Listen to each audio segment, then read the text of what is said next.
বিসমিল্লাহির রহমানির রহিম।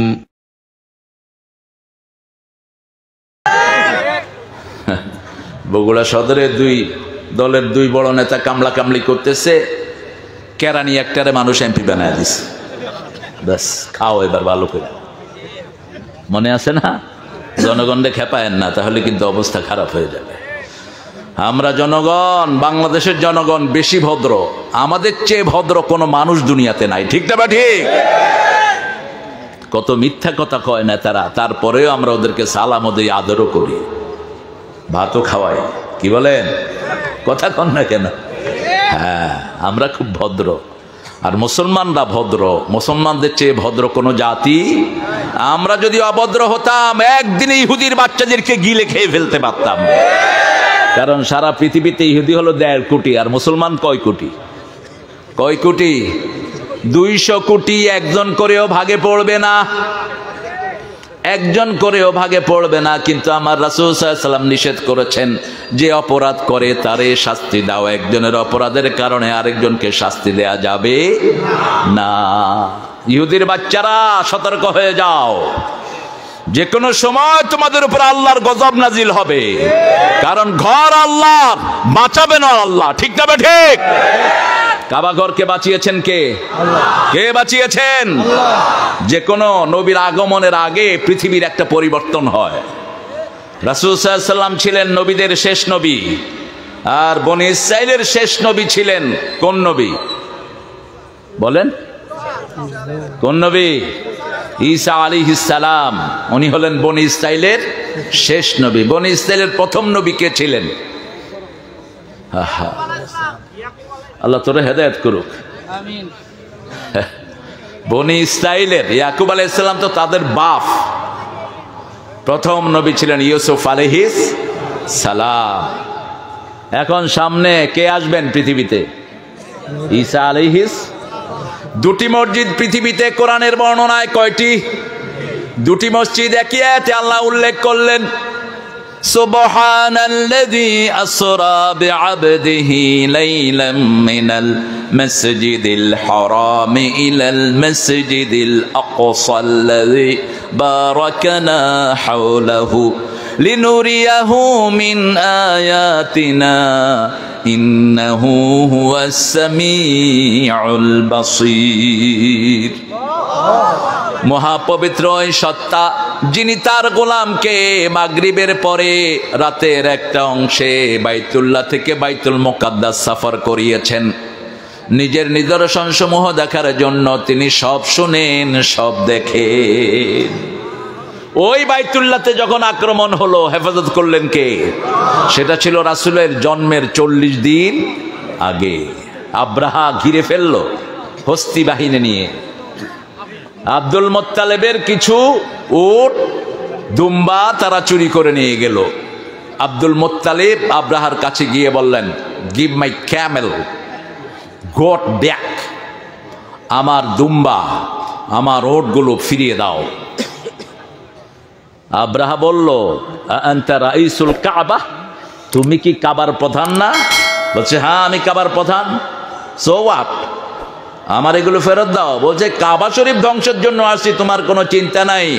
তুমি তোমার ছাগল নিয়ে পড়ছো। কয়, ছাগলের মালিক আমি, দুম্বার মালিক আমি, কাবার মালিক আমি। মালিক কে? আল্লাহ। কে মালিক? আল্লাহ। বাইতুল মুকাদ্দাসের মালিক কে? আল্লাহ। মসজিদে আকসার মালিকানা কার? আল্লাহ।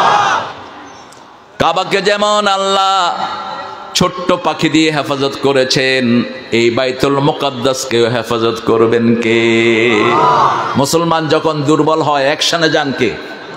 কে যান? এখন মুসলমান দুর্বল। ঠিক না ঠিক?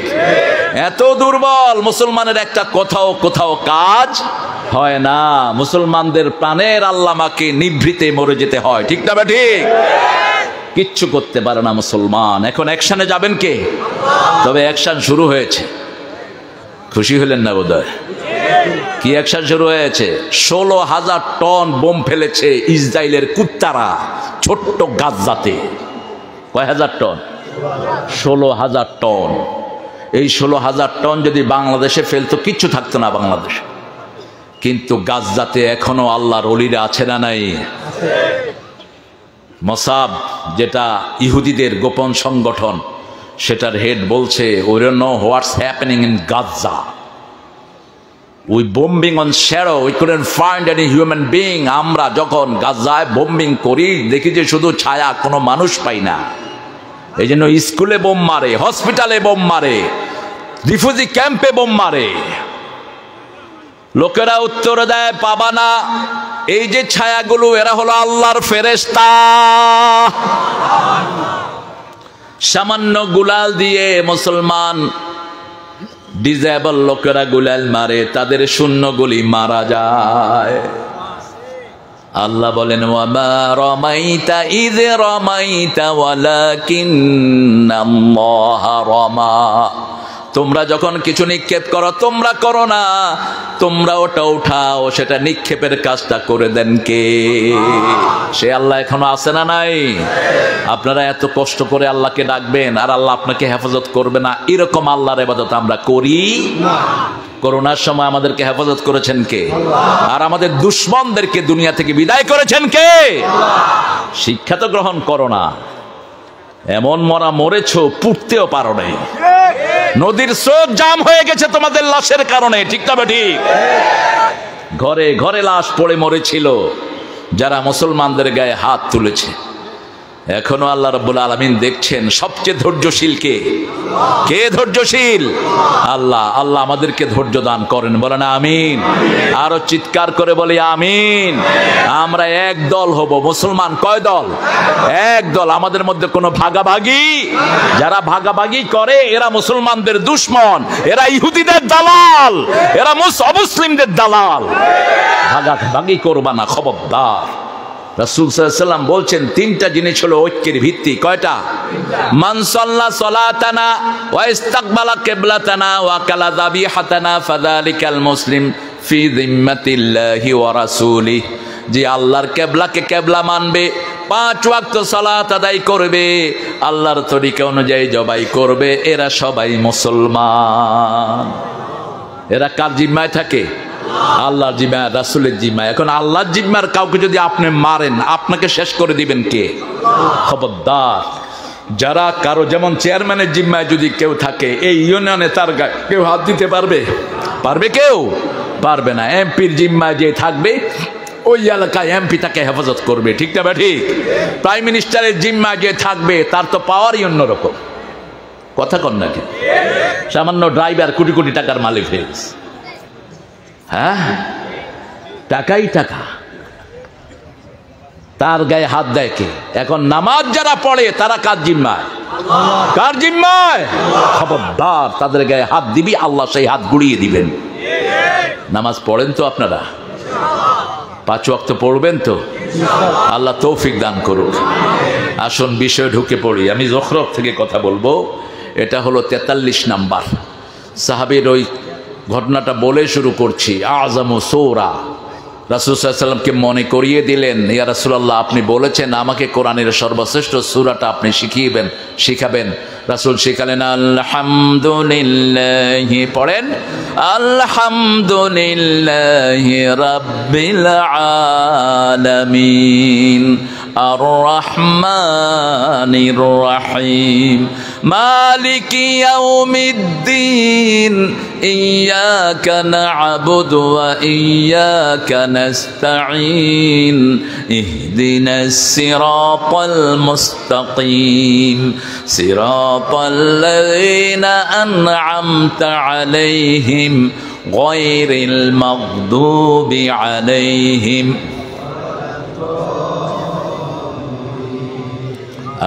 আমিন। এই যে মাগদুব আর দোয়াল্লিন, এরা কারা? এরা কারা বলেন? মাগদুব হলো ইহুদিরা। কারা? আর দোয়াল্লিন হলো খ্রিস্টানেরা। এদের জন্য রেগুলার কোরআনে বদদুয়া করি, আর সকালে উঠে এদের জিনিস খায়া দিন শুরু করি। এদের পেস্ট দিয়া দাঁত মাইজা তারপরে দিন শুরু হয়। ক্লোজ আপ কাদের পেস্ট? কথা কন না কেন? কলগেট কাদের পেস্ট? এই সব ইহুদির বাচ্চাদের। সানসিল্ক কাদের? অল ক্লিয়ার কাদের? এই যে মাথায় যে টাক পড়ছে অল ক্লিয়ার দিয়া, কাদের এটা? ইহুদিদের। আজকে শপথ করেন ইহুদির বাচ্চাদের কোনো জিনিস ব্যবহার করব না। বাজার দখল করেছে ইহুদিরা আর কাদিয়ানিরা।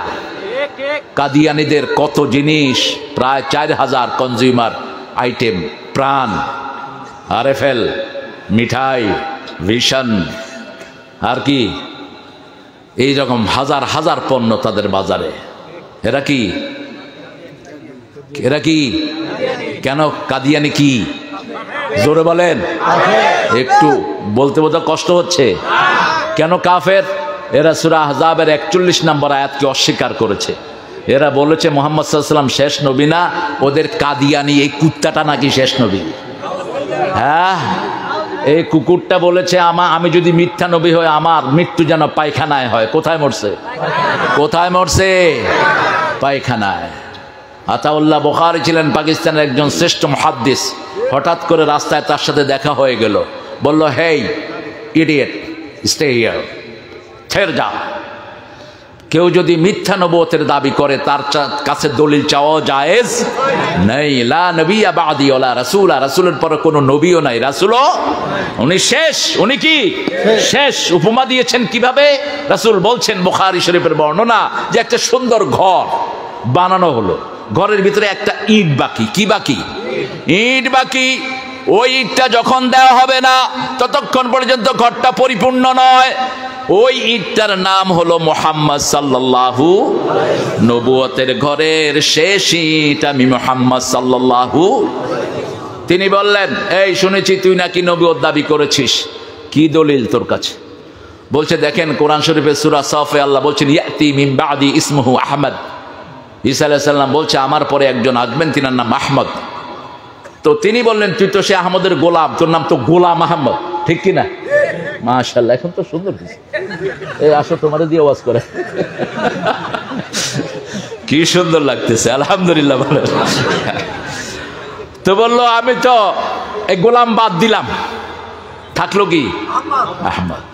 এখন আতাউল্লাহ বুখারী হাদিসের উস্তাদ, তিনি বলছেন সামনেরটা যদি বাদ দেয়া সিস্টেম হয়, আমার আতা বাদ দিলাম, কি থাকলো? আল্লাহ। আমি আল্লাহ করতেছি তোর মতো পাঠাকে আমি নবী করিনি। যেরকম কুকুর সেরকম মুগুর। এদের ফলোয়াররা কি বলে জানেন? আমরা আহমদিয়া জামাত করি। কি জামাত? কারণ কাদিয়ানি বললে তো চিনে ফেলবে মানুষ আর পিটাবে, কয় আমরা আহমদিয়া জামাত করি। আমরাও কালেমা পড়েছি লা ইলাহা ইল্লাল্লাহু মুহাম্মাদুর, কিন্তু যখন বলবেন যে অর্থ করে এটা, তখন বলবে যে মুহাম্মদ সাল্লাল্লাহু আলাইহি ওয়াসাল্লাম আল্লাহ হলেন লা শরীক, আল্লাহর কোনো ইলাহ নেই, আর মুহাম্মদ হলো নবী। মুহাম্মদ কি? নবী সাল্লাল্লাহু। কিন্তু যদি বলেন যে শেষ নবী বলছে না, শেষ নবী এখানেই হলো ভেজাল। কোরআনের একটা অক্ষর যদি কেউ অস্বীকার করে সে কি? সে কি? গোটা আয়াত অস্বীকার করেছে। 41 সূরা আহজাব, মা কানা মুহাম্মাদুন আবা আহাদিম মির রিজালিকুম ওয়ালাকিন রাসূলুল্লাহি ওয়া খাতামান নাবিয়্যিন ওয়া কানা আল্লাহু বিকুল্লি শাইইন আলিমা। মুহাম্মদ সাল্লাল্লাহু আলাইহি ওয়াসাল্লাম কোন স্বাবলম্বী পুরুষের পিতা নয়। ধর্মীয় কারণে কাউকে বাপ ডাকা হারাম। দয়াল বাবা, গাঁজা খাবা, গাঁজা না খাইলে কসুর বাবা। আছেন না পীর সাহেবরে বাপ ডাকেন? পাইছেন কোথায়? হারাম। রাসূল বলছেন বুখারীর বর্ণনা, যে নিজের বাপ ছাড়া অন্যকে বাপ ডাকে সে জাহান্নামে তার জায়গা করে নেয়। খবরদার, অন্য কেউ বাপ হতে পারবে? ইসলামী শরীয়তে এমনি আল্লাহ 5 জন বাপ শরীয় ভাবে দিয়েছেন। কয়জন? প্রথম বাপ নাম বলেন। দ্বিতীয় বাপ আদমে সানি নূহ আলাইহিস।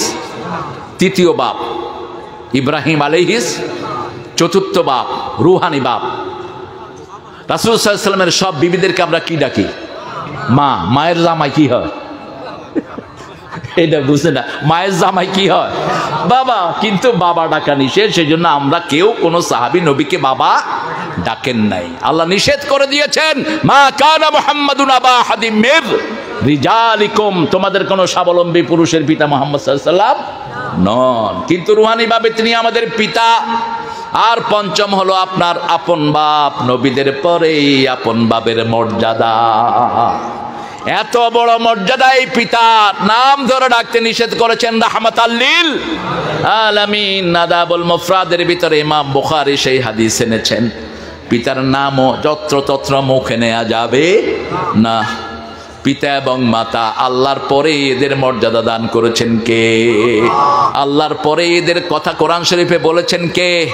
ওয়াকাদা রাব্বুকা আল্লা তা'বুদু ইল্লা ইয়্যাহ ওয়া বিল ওয়ালিদাইনি ইহসানা। আমার পক্ষ থেকে সিদ্ধান্ত হয়েছে তোমরা আল্লাহর ইবাদত ছাড়া আর কারো ইবাদত করবা। পিতামাতার প্রতি ইহসান করতে হবে। কি ইহসান? পরবর্তী পর্যায়ে আসছি আমরা। পড়েন আমার সাথে, বিসমিল্লাহির রহমানির রহিম। আপনারা পড়লে তো আপনাদের জন্য জান্নাতটা খোলা হয়ে যায়। বিসমিল্লাহ শরীফে 19টি অক্ষর। কয়টি? 19টি। আলাইহা তিসআত আশার। জাহান্নামের ফেরেশতা কয়টি? কয়টি?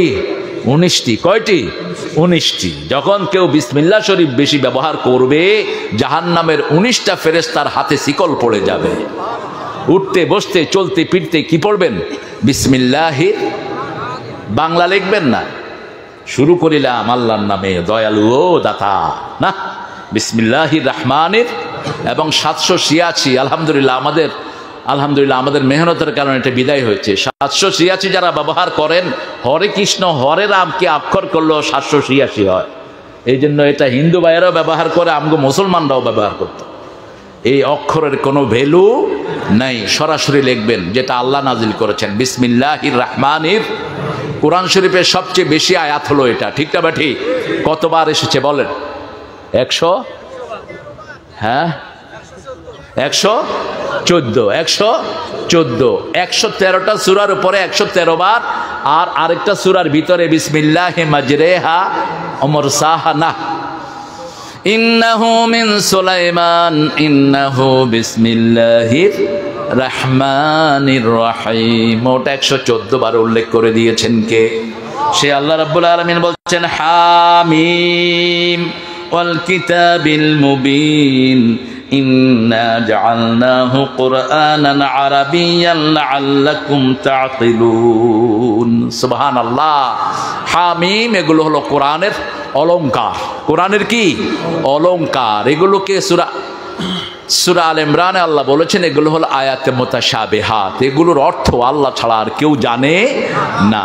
এগুলো যেখানে আল্লাহ ব্যবহার করেছেন, তারপরে আল্লাহ কোরআনের প্রশংসা করেছেন যত জায়গায়। যেমন শুরুতে সূরা বাকারাতে আলিফ লাম মিম যালিকাল কিতাবু লা রাইবা তাহা মা আনজালনা আলাইকাল কুরআনা লিতাশকা ইয়াসিন আল কুরআনিল হাকিম। এখানে আল্লাহ বলছেন হামিম ওয়াল কিতাবিল মুবিন। কিতাব, প্রকাশ্য কিতাবের কসম কে বলছেন? প্রকাশ্য কিতাবের কসম করছেন। ওয়াউলিল কসম। ওয়াও অনেকগুলো অর্থে আসে, প্রায় 4টা অর্থে আসে। ওয়াউলিল আতিফা। ওয়াও আসে আরেকটার সাথে সম্পর্ক জোড়া লাগানোর জন্য, ওয়াউলিল কসম। যেমন ওয়াস-সামাই ওয়াত-তারিক ওয়া মা আদরাকা মাত-তারিক ওয়ান নাজমি ইযা হাওয়া মা দাল্লা সাহিবুকুম ওয়া মা গাওয়া। ওয়াও ব্যবহার করেছেন কসমের জন্য। কসম খাচ্ছেন কে? আল্লাহর কসম আর মানুষের কসমের মধ্যে বেশ কম আছে না নাই? মানুষ কসম কাটবে শুধুমাত্র কার নামে? আল্লাহ ছাড়া কারো নামে যদি কেউ কসম করে সে মুশরিক। সে কি? মুশরিক। রাসূল বলছেন মান আহলাফা বিগাইরিল্লাহি ফাকাদ আশরাক। যে আল্লাহ ছাড়া কারো নামে কসম করে সেই হলো মুশরিক। কালেকশন হয়নি কেন? হ্যাঁ, আরে বাচ্চারা খাইতেছে তো কি করবে এখন? কই মোহতামেন কই? আরে তুমি বসে রয়েছো কেন? নামে দেন। এই তাড়াতাড়ি করো রে, কেবা করে। বগুড়ার ভাষা যে কত সুন্দর। বগুড়ার ভাষা একজন লোক খুব ব্যবহার করে ইন্টারনেটে, বলো তো কিনা? এই শিক্ষিতদের মধ্যে সবচেয়ে বেশি বগুড়ার ভাষা ব্যবহার করছে। ছেলেদেরকে আপনারা দিবেন, দেখেন এই ছেলেগুলো মনে হয় ফেরেশতাগুলো ঢুকছে। এই ছেলেগুলোর কারণেই করোনা মুক্ত হয়েছে বাংলাদেশ, ঠিক কিনা? করোনা যখন সারা দেশে বেড়ে যায়, বর্তমান প্রধানমন্ত্রী বলেছেন হেফজোখানা খুলে দাও। হেফজখানা খুলে দেয়া হলো, বাচ্চারা 3টার সময় উঠে তেলাওয়াত শুরু করলো, ঠিক না বা ঠিক? আস্তে আস্তে করোনা ভাগতে লাগলো, তারপরে মসজিদ খুলে দিল, আরো ভেঙে গেল। প্রথম মসজিদে ঢুকলাম 3 হাত, কয় হাত? মুরব্বীরা এসে গায়ের উপর পড়ে, কইলাম কি খবর চাচা? কয় কি এর হাত? করোনা ধরলে আগে আমারও ধরবে, তোমার কি কিসের হাত? মুরব্বীরা বললেন, বাবা মসজিদে কোনো সময় করোনা ঢুকবে, নোংরামি যেখানে করোনা আছে সেখানে। ভারতের এক ঠাকুর বললেন, তোমরা গরুর মুত খাও, করোনা চলে যাবে। দেখছেন না ইন্টারনেটে গরুর কি খাইছে? মুত খাইছে। ওরা খাবে মুত আর ঘু, আমরা খাবো দুধ আর গোস্ত। যারা মুশরিক তারা কখনো ভালো কিছু খেতে পারে? ইন্নামাল মুশরিকুনা নাজাস, এরা হলো নাজাস, নাজাসাতে গালিজ এবং খফিফ। এই ছেলেদেরকে আপনারা ফিরাবেন না। এই ফুটফুটে জান্নাতি শিশুগুলোর হাতে যত দূর পারেন। আর আপনারা চেষ্টা করবেন, আমি যদি আল্লাহ যদি আগামী বছর আনায় আলহামদুলিল্লাহ, না আনাইলেও আলহামদুলিল্লাহ, কারণ দাওয়াতের অপেক্ষায় কোথাও যাই না আমি। দাওয়াত তো উপরে বরাদ্দ হয়, এরা কি বরাদ্দ করবে? এই মাদ্রাসাটা যেন পাকা দেখি, একজন ধনবান লোক এটা হাতে নিবেন, এটাকে পাকা করে দিবেন, ছেলেরা যেন এটাতে পাকার ভিতরে বসে কোরআনের ক্লাস করতে পারে। আমার রাজা ভাই, রাজা মানুষ, রাজা ভাইও করে দিতে পারেন। আমি জানি না আমার জিয়ার পকেটের কি অবস্থা। চেয়ারম্যানগুলো অনেকেই দরিদ্র হয়, দরিদ্র চেয়ারম্যানই বেশি, যারা জনগণের খেদমত করে বেশি এরা গরিবই হয়। আর চোর চামারগুলো তো কথা আলাদা, করোনার চাইলেও খায়া ফেলেছে, আবার করোনাতে মরছেও হয়ে গেলে। হ্যাঁ, হামিম, কি সুন্দর শব্দ। ওয়াল কিতাবিল মুবিন, প্রকাশ্য কিতাব। আমরা যা করি সব কিতাবের অংশ। কিসের অংশ? কিতাবের অংশ। মা মিন দাব্বাতিন ফিল আরদি ইল্লা আলাল্লাহি রিজকুহা ইয়ালামু মুস্তাকাররাহা ওয়া মুস্তাওদাআহা কুল্লুন ফি কিতাবিম মুবিন। কথা বলবো না, কথা বলবো না কেউ। কোনো ভাই যদি প্ল্যান নেন যে প্রত্যেক হেফজখানার একটা ছাত্র করে আমি পুরা বছরের খরচ দিয়ে দেব, প্রিন্সিপাল খুব আমানতদার মোহতামেম, সেটাই করবেন। বেচারা দৌড়াইতে দৌড়াইতে পা ভেঙে ফেলছে। দেখেন এগুলো প্রতিষ্ঠানগুলো যে কত কষ্টের বিনিময়ে একটা প্রতিষ্ঠান দাঁড়ায়, আপনারা কল্পনাও করতে পারবেন না। আমি বহু মাদ্রাসায় গিয়ে চোখের পানি ফেলি। প্রিন্সিপালরা নিঃস্ব, মোহতামিমরা নিঃস্ব, কিন্তু একটা বিশ্ব গড়ে দিয়ে যায় হেফজখানা দিয়ে, ঠিক না বা ঠিক? এই হেফজখানাগুলো যদি না হতো মসজিদগুলোতে তালা ঝুলতো। এত ইমাম আপনারা খুঁজে পেতেন না। আজকে ৪৫,০০০ এরকম হেফজখানা বাংলাদেশে গড়েছে। এরকম ছোট্ট ছোট্ট আমাদের প্রিয় আলেমরা কষ্ট করে। দেলোয়ারের ছাত্র আবার শুনলাম। কিসের ছাত্র তোমার? মাশাআল্লাহ। তা আমি কইছি আমি ওর দাদা ওস্তাদ। হ্যাঁ ঠিক আছে না, ওর গানের টিচার ছিলাম, আমি পরীক্ষক ছিলাম। ও এটি নেই তো, তুমি প্রতিযোগিতা দিছো ক্যারাতে হতো। হ্যাঁ, ওদের ক্যারাতের ওই সময় আমরা জাজ ছিলাম, আমি জাজ ছিলাম অনেক দিন ওদের এটিএনএ এবং বিভিন্ন চ্যানেলগুলোতে। আল্লাহ এগুলো কবুল করুক। আপনাদের প্রত্যেকটা ছেলেকে কোথায় দিবেন? কোথায় দিবেন? হেফজখানায় দিবেন। ওই বাচ্চারা পড়বে, আপনাদের আমলনামায় তেলাওয়াত উঠে যাবে। আপনি কবরে গিয়ে বলবেন যে আল্লাহ আমি তো গন্ড মুরুক্ষ, তেলাওয়াত আইলো কোত্থেকে? বললো তোমার ছেলে যে পড়ছে সব আমি তোমার আমলনামায় উঠিয়ে দিয়েছি। আমিন। কারণ মাসুম শিশুদের কোনো আমল নাই। মাসুম শিশুরা যা করে তা তার পিতা মাতার আমলনামায় উঠে যায়। এখন স্কুলে গিয়ে দিয়েছেন, স্কুলে গিয়ে ছেলে পড়ছে আগডুম, বাগডুম, ঘোড়াডুম। স্যারও বুঝে না, ছাত্রও বুঝে না। আমার মেয়ে স্কুলে গিয়ে কয় আব্বা আমিও বুঝি না, স্যারও বুঝে না। কি মা? কয় স্যারে কয় আগডুম। আমি বললাম স্যার আগডুম কি? স্যারে কয় বাগডুম। কোন ছাগলও যে লিখছে এসব কবিতা। হাট্টিমা টিম টিম তারা মাঠে পাড়ে ডিম, তাদের মাথায় কি মুখস্থ সবাই। কি এটা কি কবিতা? যার মাথায় সিং এ কি ডিম পাড়ে? ছোটবেলা থেকেই বাচ্চাদেরকে মিথ্যা শিক্ষা দিচ্ছ, ঠিক না বা ঠিক? আল্লাহ এই সমস্ত পচা শিক্ষা থেকে আমাদের বাচ্চাদেরকে হেফাজত করেন। আর এই মাসুম শিশুরা মাদ্রাসায় ঢুকে প্রথম কি পড়ে? আউযু বিল্লাহ পড়েন, আউযু বিল্লাহি মিনাশ শাইতানির রাজিম, বিসমিল্লাহির রহমানির রহিম। হেফজোখানা যেখানে ফলন বেশি হয়, মৌমাছি বেশি যেখানে ফলন বেশি। মৌমাছি আর হাফেজদের মধ্যে মিল আছে না নাই? মৌমাছি একটা ফুলের চারপাশে 24,000 বার ঘুরে ঘুরে সেখান থেকে মধু নেয়। কোন দুর্বল ফুলে তারা বসে না। এক ফুলে একটা মৌমাছি যখন মধু নেয়, অন্য মৌমাছি সেই ফুলে আর বসে। মৌমাছি মৌমাছি কোথা যাও, দাঁড়াও না, ওই ফুল ফুটে বনে যাই মধু দাঁড়াবার সময়। তো কি সুন্দর কবিতা। আর এখনো কবি আছে, গুলিস্তানের উপর দিয়ে এক ঝাঁক পাখি উড়ে গেল, দরজার সামনে স্যান্ডেলগুলো হা করে আসে।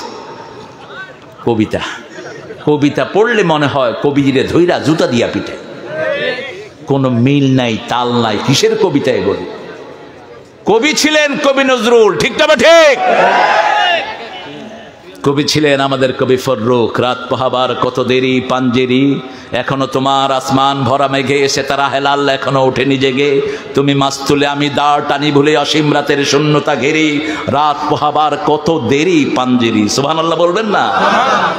কে আসে সারা পড়ে যায়, কে আসে নতুন সারা। জাগে সুষুপ্ত মৃত জনপদ, জাগে ঘুমন্ত শিশুর পাড়া। সুবহানাল্লাহ। কি কবিতা কবি ফররুখ। আর নজরুল একটা কবিতার জন্যই নোবেল পাওয়ার কথা ছিল, কিন্তু ইহুদিদের হাতে নোবেল পুরস্কার। ইহুদিদের পা চাটারাই ওটা পায়, ঠিক তবে ঠিক। আমরা একজনের কাছে চাই, তিনি কে? কুল্লুন ফি কিতাবিম মুবিন। আল্লাহ রাব্বুল আলামিন বলছেন, কোন প্রাণীর রিজিকের দায়িত্ব প্রাণীর হাতে আল্লাহ দেয় নেই। সবার রিজিকের দায়িত্ব কার হাতে? আল্লাহর হাতে। এর জন্য বাচ্চাদেরকে দুনিয়াতে আসা থেকে আপনি বঞ্চিত করবেন না। ছেলে হোক মেয়ে হোক, দুটি সন্তানই অতুষ্ঠ। একটা হলে ভালো, না হলে আরো ভালো। মুখস্থ সবাই। এই স্লোগান যদি আগের লোকেরা শুনতো, মানতো, তাহলে কবি নজরুলও হতো না, রবীন্দ্র ঠাকুরও হতো না। শেষের বাচ্চাগুলো সবসময় ব্রেনই হয়, ঠিক না ঠিক? আপনাদের জিয়াউর রহমান বাপ মায়ের কত নম্বর সন্তান জানেই না? হ্যাঁ, সর্বশেষ না, 3 নাম্বার। আগের 2 ভাই ছিলেন খুব বড় শিক্ষিত পণ্ডিত ছিলেন। এই আমাদের সবগুলো এরকম সিলসিলা। আল্লাহ আমাদেরকে ইসলামের জন্য কবুল করেন। সন্তান যারা 2টা নিয়েছেন, কপাল পুড়েছে আপনাদের। ছেলে হোক মেয়ে হোক, 2টি সন্তানই অতিষ্ঠ। এখন আপনাদের 2টি সন্তান আর যেগুলোর কিচ্ছু নাই, এদের কত ছেলে মেয়ে এরা নিজেরা জানেই না। আমার গ্রামের পাশে এক মামা, কইলাম মামা তোমার বাচ্চা কয়টা? কয় মামা বালিশ গয়না কমু। কি গয়না কইব?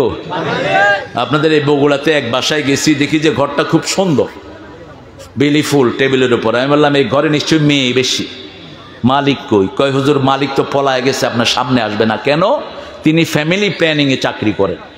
মানে ওনাকে নিয়ে আসেন। আসলেন, বললাম আপনি ভয় পাইলেন কেন? আপনি আল্লাহরে না ভয় করবেন? বলছে হুজুর আমি ফ্যামিলি প্ল্যানিং এ চাকরি করি। বললাম আপনার বাচ্চা কয়টা? কয় 11টা। আমি দোয়া করি আপনাদের সব অফিসারদের জন্য 11টা বাচ্চা হয়। তো জিজ্ঞেস করলাম কেমনে কি হইলো? কয় একটা ছেলের আশায় আমি 10টা মেয়ের বাপ হয়েছি, কিন্তু আমি আশা ছাড়ি নেই। 11 নম্বরে কি হয়েছে? ছেলে। কইলাম কেমন আছে ছেলে? কয় হুজুর এটা মান্য হইলে ভালো হইতো। কেন? কয় 10টা মেয়ে এত কষ্ট দেয় নেই, একটা ছেলে আমারে যত কষ্ট দিয়েছে। এজন্য ছেলেও চাওয়া জায়েজ নাই, মেয়েও চাওয়া জায়েজ। চাইবেন হাবলি সালেহান, আমাকে নেক সন্তান দেন। কি দেন? নেক সন্তান দেন। যুররিয়াতান তাইয়্যিবাতান, শ্রেষ্ঠ বেস্ট প্রজনী। গিভ মি বেস্ট প্রজনী। আমাকে বংশধারা দেন যারা শ্রেষ্ঠ হবে। সুবহানাল্লাহ। মরিয়ম আলাইহিস সালামের মাও ছেলে চেয়েছেন, আল্লাহ কি দিয়েছেন? তিনি বললেন ইন্নী নাযারতু লাকা মা ফি বাতনি মুহাররারান ফাতাকাব্বাল মিন্নী ইন্নাকা আনতাস সামিউল আলিম। আমার পেটে যা আছে, আমি আপনার বাইতুল মুকাদ্দাসেই আকসাতেই বড় হয়েছেন আমার মরিয়ম। এই আকসাতেই ছিলেন মরিয়ম, যার জন্য জান্নাত থেকে ফল আসতো। তার কফিল ছিলেন জাকারিয়া আলাইহিস সালাম। বৃদ্ধ বয়সও সন্তান নাই। মা মরিয়মের ফুফু কি ছিলেন? ফুফু। গিয়ে দেখে ভিতরে ফল, বাহিরে এই ফল, নাই আন্না লাকে হাদা ইয়া মারিয়াম, মারিয়াম এই ফল কোত্থেকে আসছে? বলছে মিন ইনদিল্লাহ, আমরা আল্লাহ পাঠিয়েছেন জান্নাত থেকে এই ফল। তিনি তখনই দোয়া করলেন, হুনালিকা দাআ যাকারিয়া রাব্বাহ। তিনি সেখানে নামাজে দাঁড়িয়ে গেলেন, গিয়ে বললেন হুয়া কায়িমুন ইউসাল্লি ফিল মিহরাব, মেহরাবে দাঁড়িয়ে বলেন, আল্লাহ আপনি সৃজন ছাড়া ফল দিতে পারেন না, আপনি আমাকেও বৃদ্ধ বয়সে বাপ বানাতে পারেন। আল্লাহ বললেন, তোমাকে সুসংবাদ দিচ্ছি, যেহেতু আমার কাছে ছেলে চেয়েছো, ছেলের নামও, সন্তান চেয়েছো, সন্তানের নামও দিলেন কে? সন্তানের নামও আল্লাহ দিলেন। কি নাম? ইয়াহইয়া। কি নাম? ইয়াহইয়া দিয়ে দিলেন তাকে। এই জন্য চাইবেন কার কাছে? কার কাছে? আল্লাহ তৌফিক দান করুক। আমাদের প্রত্যেকের কাছে কিতাব আছে না নাই? আমল নামা হলো এক একটা কিতাব। প্রত্যেকের আমল নামায় কিতাব আছে। 5 জন সাক্ষী প্রত্যেকের জন্য আল্লাহ বরাদ্দ করেছেন। কয়জন? 5 জন। প্রথম সাক্ষীকে চিৎকার করে বলেন। ঘুম আসতেছে নাকি আপনাদের? একটু জোরে আল্লাহু আকবার বলেন তো। হয়েছে? চেয়ারম্যান নিজেই কয়নি, এই জন্য আমি যখন প্রশ্ন করছি হয়তো ভাগ হয়ে গেছে। বলেন আল্লাহু আকবার, আল্লাহু আকবার। আশেপাশে যদি হিন্দু বাড়ি থাকে আমাকে মাফ করে দিবেন। আপনারা আসামি বানাবেন এই মাদ্রাসার কমিটিকে এবং মাদ্রাসার হুজুরকে। আমি আসছি, মাগরিব পড়ছি আমি এখানে, আমার দেরি নেই। আমার যখন টাইম থাকে আমি আল্লামা সাইদি সাহেবকে ফলো করি। উনি কখনো মানুষকে কষ্ট দিতেন না।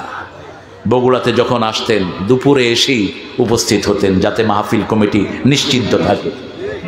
অনেক বক্তা আছে, তিনি তক্তা, মানুষ তাকাইতে তাকাইতে হুজুর আসতেছে, আসতেছে, হুজুর আসতেছে, হুজুর আসতেছে, এই নামলো। এরপরে হুজুর আসছেন রাত 12টার সময়। এটা কোনোভাবেই উচিত নয়। রাতের এই সময়টা হলো ঘুমের জন্য। একজন হিন্দু যদি আল্লাহকে বলে, আল্লাহ রাত্রে এরা মাইক বাজায় আমার ঘুম নষ্ট করছে, আপনাদের অবস্থা খারাপ হয়ে যাবে। এত সহজ না মানুষের হক, ঠিক না বেটি? মানুষের হক অত্যন্ত নাজুক। আল্লাহ যদি মাফ না করে, মানুষ যদি মাফ না করে, সেটা আল্লাহ মাফ, আল্লাহর হক মাফ করে দিবেন কে? আপনি নামাজ পড়েন নাই, রোজা রাখেন নাই, আল্লাহর কাছে মাফ চান, মাফ করে দেওয়ার ক্ষমতা কার? কিন্তু আল্লাহ রাব্বুল আলামিন বলছেন, অন্যের হক নষ্ট করেছো, সেই যদি মাফ না করে আমি কিছুই করতে পারবো? আল্লাহ সব পারেন, কিন্তু অন্যের হক আপনাকে তার থেকে মাফ চাইতে হবে।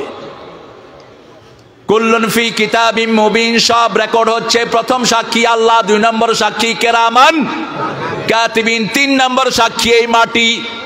ইয়াউমাইযিন তুহাদ্দিসু আখবারাহা বিআন্না রাব্বাকা আওহা লাহা। যেই মাটির উপরে বসে আছেন, এই মাটির ভিতরে সব ক্যামেরা, সব কি? এক একজন লোকের জন্য শত শত ক্যামেরা বরাদ্দ করে দিয়েছেন কে? 4 নাম্বার আপনার অঙ্গ প্রত্যঙ্গ, 5 নাম্বার আপনার এলাকার লোকেরা, সব কি? সাক্ষী। একজন লোক চুরি করেছে, এলাকার লোক জানে কি জানে না? কথা কন না কেন? রাস্তার ইট চুরি করেছে, জানে কি জানে না? অফিসে বসে বসে ঘুষ খাও, তুমি মনে করো টেবিলের নিচে দিয়ে খাইছো, কেউ দেখলো না। রেকর্ড করেছেন কে? আর যে লোকটা দিল সে রেকর্ড নাই? কথা বলেন না কেন? তুমি কারো চাকরি খেয়েছো, চোখ রাঙানে দিয়েছো, ওই চোখ কিয়ামতের ময়দানে আল্লাহ তুলে ফেলবেন উপড়িয়ে। কেন চোখ রাঙানে দিয়েছো? এমন কি একটা গরুকে গুতা মেরেছে, এই 2 গরুকে কিয়ামতের দিন হাজির করবেন কে? লা ইউজলামু ফাতিলা, সামান্য জুলুমও তিনি বরদাস্ত করবেন। গরু 2টার মধ্যে তিনি সমঝোতা করবেন। গরু প্রাণীগুলোকে আপনি অযথা কষ্ট দিয়েছেন, মেরেছেন, সেই প্রাণীর শিকায়ত শুনবেন কে? আল্লাহ রাব্বুল আলামিন শুনবেন। এই 5টা সাক্ষী। আল্লাহ আবার বলছেন, শুনো, যার আমলনামায় ডান হাতের আমলনামা ভারী হয়ে যাবে, আমি তাকে বিনা হিসাবে জান্নাত দিয়ে দেব। আম্মা মান উতিয়া কিতাবাহু বিয়ামিনিহি ফাসাউফা ইউহাসাবু হিসাবান ইয়াসীরা ওয়া ইয়ানকালিবু ইলা আহলিহি মাসরুরা। যার আমলনামা ডান হাতে এসে যাবে, আল্লাহ আমাদেরকে ডান হাতে আমলনামা দিয়েন। আরো আস্তে কোন আমিন। ডান হাতের আমলনামা হলো আব্বা আম্মার কথা শোনা, ডান হাতের আমলনামা হলো প্রতিবেশীর সাথে ভালো ব্যবহার করা, ডান হাতের আমলনামা হলো ঘুষ না দেয়া, ডান হাতের আমলনামা হলো সুদ না খাওয়া, বাজে জিনিস কোথাও না দেখা, শুধু মোবাইলে দেখবেন, ঠিক আছে না? শুধু রাত্রে শোয়ার সময় এই চুপচাপ রেকর্ড হয়ে যাচ্ছে সব। আল্লাহ আমাদেরকে মাফ করে দেন। আরো চিৎকার করে বলেন আমিন। এরপরে আল্লাহ বলছেন আমাদের আমলনামাতের জন্য আল্লাহ ডান হাতে দেয়, সেই জন্য চাইতে হবে আল্লাহুম্মা হাসিবনি হিসাবাই। কোথায় চাইবেন? কি অবস্থায়? সেজদায়। কোথায়? সেজদায়। মা আয়েশা রাদিয়াল্লাহু আনহা বলছেন রাসূল সাল্লাল্লাহু আলাইহি ওয়াসাল্লাম আমার সাথে শুইলেন, বুখারীর বর্ণনা। সাডেনলি হি গট আপ, তিনি উঠে গেলেন। উঠে আমি দেখলাম তিনি ওযু করলেন, ওযু করে সালাতে দাঁড়িয়ে গেলেন। কখনো কখনো মা আয়েশা থেকে অনুমতি নিতেন, রাহমাতাল লিল আলামিন। বলতো আয়েশা আমি একটু আল্লাহর কাছে দাঁড়াই, তুমি মনে কষ্ট নিও না। সুবহানাল্লাহ বলবেন না? বিবির হক কিভাবে রক্ষা করতেন রাহমাতাল লিল আলামিন। তিনি দাঁড়াতেন। মা আয়েশা বলছেন আমি ঘুমিয়ে পড়লাম, দেখছি রাসূল সাল্লাল্লাহু আলাইহি ওয়াসাল্লাম এখনো তেলাওয়াত করছেন, সূরা বাকারা শেষ। সূরা বাকারার শেষের আয়াতের আগের আয়াত পড়ছেন, দুই আয়াত আগে লিল্লাহি মা ফিস সামাওয়াতি ওয়া মা ফিল আরদ ইয়াগফিরু লিমান ইয়াশা ওয়া ইন তুবদু মা ফি আনফুসিকুম আও তুখফুহু ইউহাসিবকুম বিহিল্লাহ فيغفر لمن يشاء ويعذب من يشاء والله على كل شيء قدير। এটা পড়েই রাসূল পড়ছেন আল্লাহুম্মা হাসিবনি হিসাবাই ইয়াসির, আর কাঁদছেন ঝরে। এরপরে আলে ইমরান পড়লেন, এরপরে নিসার অর্ধেক পড়ে তারপরে রুকুতে গেলেন রাহমাতাল লিল। এত লম্বা সময় রুকু করলেন, তারপরে সেজদায় গেলেন। মা আয়েশা রাদিয়াল্লাহু আনহা বললেন আমি মনে করেছি তিনি সেজদায় মারা গিয়েছেন। জানান্তু কাবাদাত রূহা, তিনি সেজদায় মারা গিয়েছেন আমি মনে করলাম। আমি পায়ের শেষ অংশে চিমটি খেলাম, রাসূল পা নাড়লেন, আমার মনে হলো রাসূল এখনো জীবিত আছে। 2 রাকাত নামাজ শেষ করেছেন, বেলাল আযান দিয়েছে মসজিদে নববী থেকে। জাসিমাত রিজলাই, 2 পা ফুলের কম মোটা হয়ে গেছে। আমি বললাম ইয়া রাসূলুল্লাহ গফিরা লাকা মা তাকাদ্দামা মিন যামবিকা ওয়া মা তাআখার। সূরা ফাতির 2 নম্বর আয়াত, আল্লাহ তো আপনার আগের পরের সব গুনাহ মাফ করে দিয়েছেন, কেন এত কষ্ট করে সালাত আদায় করেন? মুচকি হেসে বলছেন আফালা আকুনু আবদান শাকুর, আমি কি আল্লাহর কৃতজ্ঞ গোলাম হব না? কত নেয়ামত দিয়ে আমার আল্লাহ আমার জীবন ধন্য করে দিয়েছেন। আল্লাহু আকবার। কি যে শুকর আদায় করি ইলাহি তোমার, কত যে সুসময় জীবনে ভরেছ আমার চারিধার, কি যে শুকর আদায় করি ইলাহি তোমার। আল্লাহ সবচেয়ে খুশি হন কোন কাজে? কোন কাজে? হায় হায়, কোন কাজে? শয়তান কোন কাজ না করে শয়তান হয়েছে? কোন কাজ? রাসূল বলছেন এমন কোন সেজদা নাই যে সেজদা দিয়ে বান্দার মর্যাদা আল্লাহ না বাড়ায়। সেজদা যত বেশি তার মর্যাদাও তত। যখনই সুযোগ পাবেন কি দিবেন? সেজদা দিবেন তো? দিবেন তো? কিচ্ছু নাই পৃথিবীতে, কিচ্ছু নাই। কোন প্রেসিডেন্ট প্রধানমন্ত্রী কোন কসম দিতে পারবে না তোমাকে, কেউ তোমার ভাগ্য পরিবর্তন করতে পারবে না। করবেন কে? করবেন কে? কার কাছে চাইতে হবে? পৃথিবী ধ্বংস হয়ে যাবে, কিন্তু তুমি যদি সেজদা দাও তোমাকে হেফাজত দায়িত্ব নেবেন কে? সেজদা। রাসূল সাল্লাল্লাহু আলাইহি ওয়াসাল্লামের একজন সাহাবী সাফওয়ান, বুখারীর বর্ণনা বলছি, রাসূলকে ওযু করাতেন। কি করাতেন? ওযু করাতেন। রাসূলকে যখন ওযু করাতেন সাহাবায়ে কেরাম পানি নিয়ে মুখে হাতে ডলে দিতেন। আমরা তো ওযুর পানি কত তাড়াতাড়ি মুছবো অস্থির হয়ে যায়। মুসলিম শরীফের বর্ণনা রাসূল বলছেন যতক্ষণ ওযুর পানি শরীরে থাকে ততক্ষণ গুনাহ ঝরতে থাকে। শেষ ফোঁটাটা যখন ঝরে যায়, শেষ গুনাহ ঝরে যায়। এই অবস্থায় যদি কবিরা গুনাহ থেকে তওবা করেন, আপনাকে মাসুম বানায়া দিবেন কে? রাসূল সাল্লাল্লাহু আলাইহি ওয়াসাল্লাম ওই সাহাবীকে বলছেন, তোমার তো ঘর নাই, বাড়ি নাই, পরিবার নাই, সংসার নাই। সভাপতি সাহেব উঠলেন কেন? এই আমার চোখ ঘুরে চারিদিকে, এটা ভালো টিচারের লক্ষণ। স্যার দখল করে না, আবার স্যার আবার আসবেই না শেষে। কিচ্ছু নাই সাহাবীর, একটা লুঙ্গি। কয়টা? কয়টা? উপরে পড়লে নিচে খালি, নিচে পড়লে উপরে খালি। কি করছেন? রাসূলের খেদমত করছেন সাল্লাল্লাহু। মাদ্রাসার বাচ্চাদেরকে দিবেন, আদব কায়দা শিখবে। বাচ্চারা আজকে স্কুলে আদব কায়দা নাই। ক্লাস 5 এর বাচ্চা বিড়ি খায়, সিগারেট খায়। শুধু ছেলেরা খায় না, মেয়েরাও কয় সমান অধিকার। কে রে? মানুষ ওয়াজ তো বেশি জানে।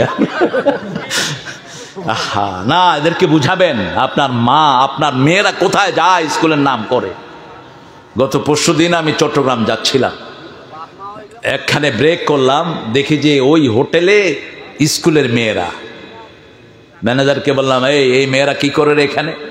কয় স্যার স্কুল ফাঁকি দিয়ে এখানে ওই যে পোলাপানার সাথে। আমারে দেখা সব ঘুরঘুর করে বেড়ে যাচ্ছে। বললাম পুরুষ বোধহয় শুধু আমি একাই, আর তোরা সব মহিলা। হ্যাঁ, আলেমদেরকে এখনো মানুষের মর্যাদা করে, ঠিক কিনা? আমি এখন বলবো কেমনে যে এই মেয়েরা দাঁড়াও, তোমরা এখানে কি করতে আসছো? কে নিবে এদের খবর? আপনি স্কুলে পাঠিয়ে নিশ্চিন্ত থাকবেন না। আমি আমার ছোট ভাই জিয়াউর রহমানকে বলবো, প্রত্যেক স্কুলের টিচারদেরকে বলে দিবা, বাচ্চা না পেলে যেন গার্জিয়ানকে ফোন করে, ঠিক কিনা? মেয়েদের স্কুলে মাথায় স্কার্ফ লাগিয়ে দাও, কোরআন ঢুকিয়ে দাও। তোমার ইউনিয়নের জন্য আল্লাহ তোমার গুনাহগুলো মাফ করে দিবেন। সব চেয়ারম্যানরা তোমাকে সহযোগিতা করবে, ঠিক না বেটি? সাফওয়ান রাদিয়াল্লাহু আনহু, রাসূল বললেন, তুমি আমার কাছে কিছু চাও। আমার এই হাদিসটা খুব প্রিয় হাদিস, সবগুলোই প্রিয়, কিছু আছে আমাকে খুব কাঁদায়। সেই সময় যদি একটু জন্ম হতো, রাসূলের হাত পা ধরতাম, উযু করাতাম। মুআজ বিন জাবালের হাত ধরলেন আর বললেন, রাসূল মুআজ, আমি তোমারে ভালোবাসি। সেই হাতটা যদি আমার হতো। মুআজ, আমি তোমাকে ভালোবাসি, তুমি নামাজের পরে এই দোয়াটা ছাড়বা না, আল্লাহুম্মা আইন্নি আলা যিকরিকা ওয়া শুকরিকা ওয়া হুসনি ইবাদাতিক, এটা তুমি ছাড়বা না। সাহাবী রাদিয়াল্লাহু আনহু রাসূল বললেন, আমার কাছে চাও। রাসূল কে ছিলেন? চাইলে উহুদ পাহাড় স্বর্ণ হয়ে যেত। আঙ্গুল তুলেছেন, চাঁদ 2 টুকরা হয়ে গেছে। সূরা কামার, ইকতারাবাতিস সাআ ওয়ানশাক্কাল কমর। পা তুলেছেন, 7 আকাশে চলে গেছেন। মুহাম্মদ সাল্লাল্লাহু বলছে, আমার কাছে চাও। সাহাবী বলছেন, চাইবো। আমাদের দেশে দল বদলায় পয়সা বানানোর জন্য। যেই দল যখন ক্ষমতায়, সেই দলের পিছনে লাইন ধরে এরকম সুবিধাভোগী আছে না নাই? চাও আমার কাছে, চাও। চাইবো ইয়া রাসূলুল্লাহ, চাও, চাইবো, চাও। 3 বার বললেন, ইয়া রাসূলুল্লাহ, আমি আপনার সাথে জান্নাতে থাকতে চাই। সাহাবীদের জীবনী পড়বেন, একজন সাহাবীর পায়ের ধুলার সমান কিয়ামত পর্যন্ত সব মুমিনরা হবে। কি আমল করে গেছেন, কি চাইলেন? মুরাফাকাতাকা ফিল জান্নাহ, আপনার সাথে জান্নাতে থাকতে চাই। রাসূল অবাক হয়ে গেলেন সাল্লাল্লাহু আলাইহি ওয়াসাল্লাম, আর কিছু চাও না? না, আর কিছুই চাই না, আপনার সাথে আমি জান্নাতে থাকতে চাই। কারণ চোখ বুঝলেই পরকাল, ঠিক না বে ঠিক? এই যে রাতে ঘুমান, যদি না জাগেন কি হয়ে গেল? পরকাল হয়ে গেল। আর যদি জাগেন তাহলে আগামীকাল।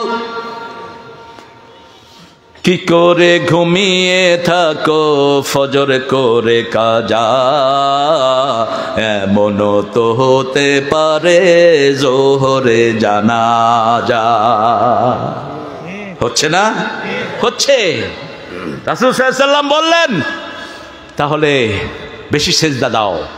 আইনি বেকাসসাতি সুজুদ, বেশি সেজদা দাও, আল্লাহ তোমাকে আমার সাথে জান্নাতি বানায়া দিবেন। সেজদা কি?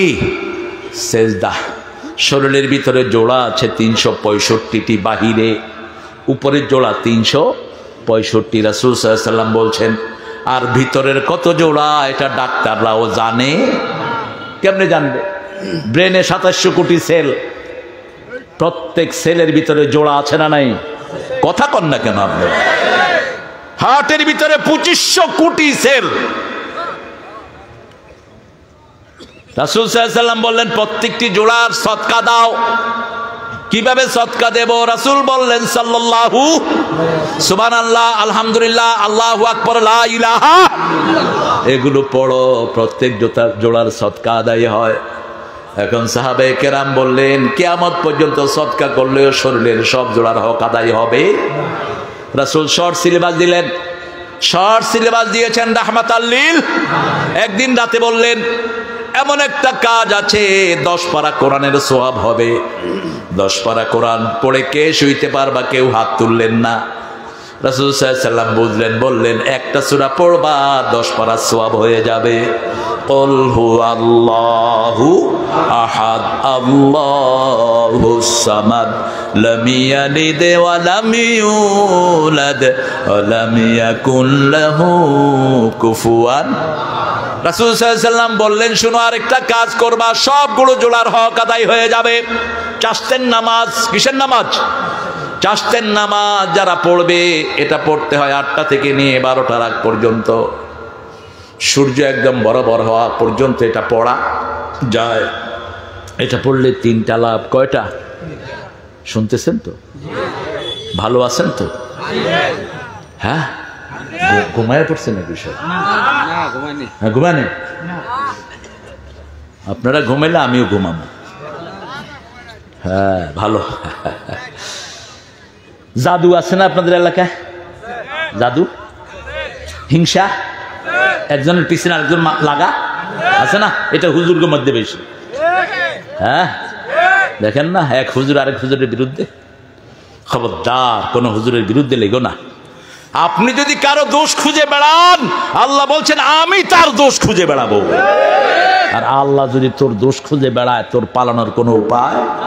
খবরদার, আরেকজনকে সম্মান করবি, তাহলে তোর সম্মান বাড়িয়ে দিবেন কে? কে দিবেন? আল্লাহ বাড়িয়ে দিবেন। এই এটা উঠে দেন থেকে। কি হয়েছে তোমার? নতুন না? নিউ কামার? 3টা কাজ, 3টা কাজের জন্য 3টা আমল করবেন তো? মনে থাকবে তো ইনশাআল্লাহ? আশা করি থাকবে। আর ছেলেরা তো রেকর্ড করছে, তালাশ করে নিয়ে। 3টা আমল রাসূল সাল্লাল্লাহু আলাইহি ওয়াসাল্লাম বলতেন, এই 3টা আমল যে করবে, কোনো জাদু তাকে একসাথে করবে না, কোনো হিংসা তার ক্ষতি করতে পারবে না, কেউ তার মর্যাদা হানি করতে পারবে না, মর্যাদা বাড়তেই থাকবে। এক আল্লামার বিরুদ্ধে কত ছাগল পাগল লাগলো, সেই আল্লামাকে আল্লাহ কোথায় তুললেন? সুবহানাল্লাহ বলতে ইচ্ছা করে না? কোথায় তুললেন? পৃথিবীতে এত বেশি জানাজা কারো হয় নাই। কাবার ভিতরে ঢুকে যিনি সেজদা দিয়েছেন, কাবার ইমামরা যার জন্য কেঁদেছেন, আল্লাহর কাছে দোয়া করেছেন, পৃথিবীর সবচেয়ে বড় দায়ী জাকির নায়েক, শুনেন নাই নাম? এটারেও আমাদের কিছু কিছু হুজুর কাফের বানাইছে।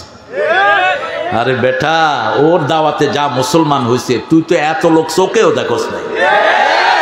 কারে কি গালি দেস? কম্পারেটিভ রিলিজিয়নের উপর আল্লাহ তাকে কি মেধা দান করেছে। হ্যাঁ, আল্লাহ তার হায়াত দারাজ করেন। প্রায় 15-20 মিনিটের একটা আলোচনা তিনি এই আল্লামা সাইদির জন্য রেখেছেন। আল্লাহ তাকে মাফ করে দেন। আরো জোরে বলেন আমিন। আমল করব ভাই, আমরা ছুটি চুনুপুটি, আমাদের দাওয়াত এই পর্যন্ত শত শত হিন্দু কালেমা পড়ে মুসলমান হয়েছে। গত বছরও হয়েছে, তার আগের বছরও হয়েছে, হচ্ছে, আলহামদুলিল্লাহ বলে।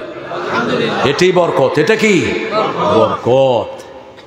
রাসূল বলছেন 3টা আমল করলে তোমার কখনো কেউ জাদু করবে কিন্তু কাজ হবে না। প্রথম আমল চাশতের নামাজ। রাসূল কখনো 2 রাকাত পড়তেন, কখনো 4 রাকাত, কখনো 6 রাকাত। তবে আপনি 2 রাকাত পড়েন, পড়ার মতো পড়েন। আল্লাহ চান কোয়ালিটি, কোয়ান্টিটি আল্লাহ চান না। রাসূল সাল্লাল্লাহু আলাইহি ওয়াসাল্লাম কখনো 2 রাকাত নামাজে সারা রাত শেষ করে দিয়েছেন। এই হুজুর উঠে যাচ্ছে কেন? হুজুর, এই যে হুজুর, শরীর খারাপ, আরে থাক, আল্লাহ কবুল করুক, আমিও শেষ করে দেব।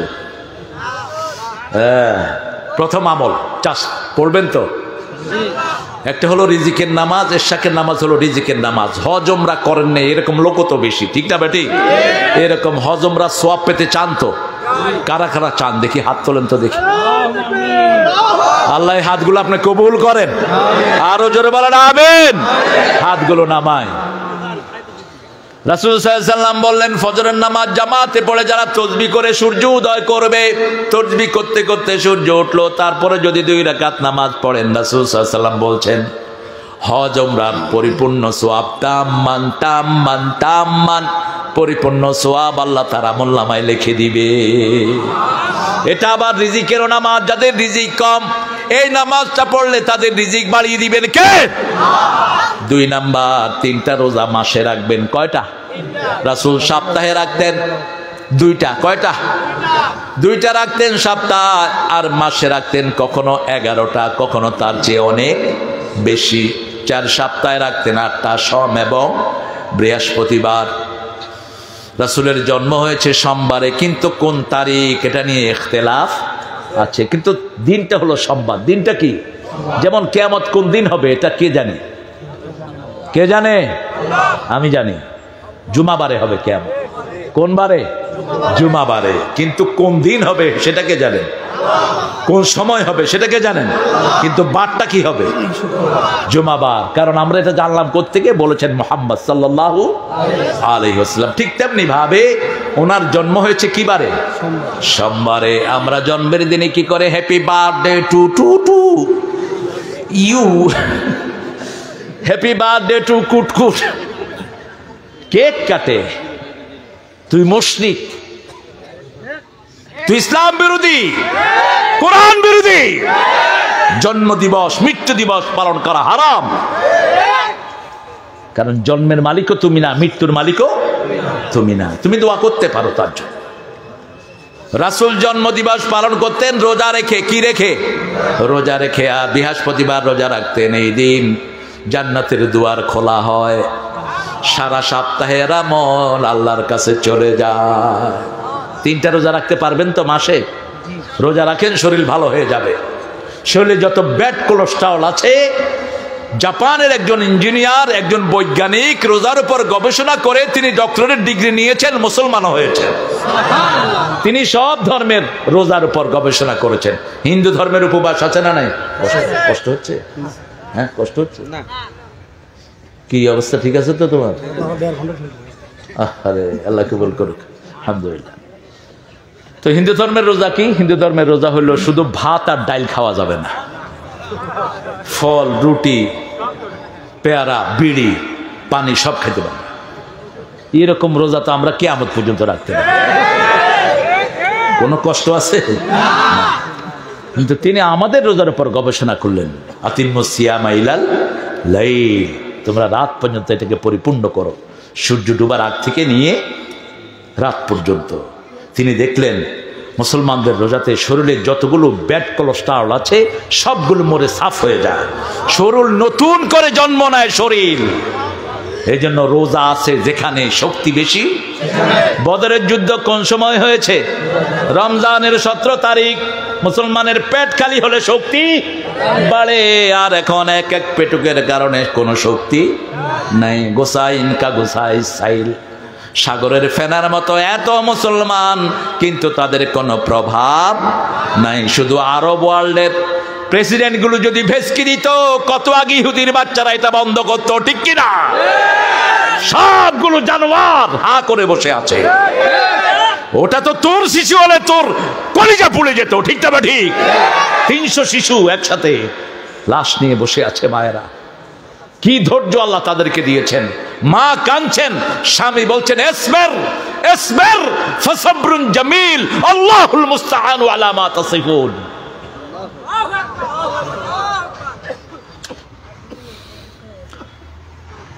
আল্লাহ আমাদের ফিলিস্তিনকে হেফাজত করেন। ফিলিস্তিনের জন্য যারা কাঁদে না এরা বেঈমান, এদের ঈমান নাই। রাসূল বলেছেন শামে থাকবে ঈমান, আল ঈমান বিশ-শাম, আল কোরআন বিশ-শাম, কোরআন থাকবে শামে, ঈমান থাকবে শামে। সবাইকে কিয়ামতের ময়দানে নিয়ে যাবেন। এটা কোথায় হবে? এটা ওই শামে, ফিলিস্তিন। আল্লাহ বুঝার তৌফিক দান করুক। আরো চিৎকার করে বলেন আমিন। আমলটা ভালো করব তো? তাহলে 3টা আমলের কথা বলেছি। প্রথম চাষতের নামাজ, 2 নম্বর রোজা, 3 নম্বর হলো 5 ওয়াক্ত নামাজের পিছনে যে তসবিহগুলো আছে একটাও ছাড়বেন না। রাজি আছেন তো? নামাজ পড়েই দৌড় দিয়ে না ফুটফুট করে। রাসূল সাল্লাল্লাহু আলাইহি ওয়াসাল্লাম বলছেন সালাতের পরেই পড়বা সুবহানাল্লাহ, আলহামদুলিল্লাহ, আল্লাহু আকবার, লা ইলাহা, আর সালাম ফিরিয়ে পড়বা আস্তাগফিরুল্লাহ। কমসে কম কয়বার? 5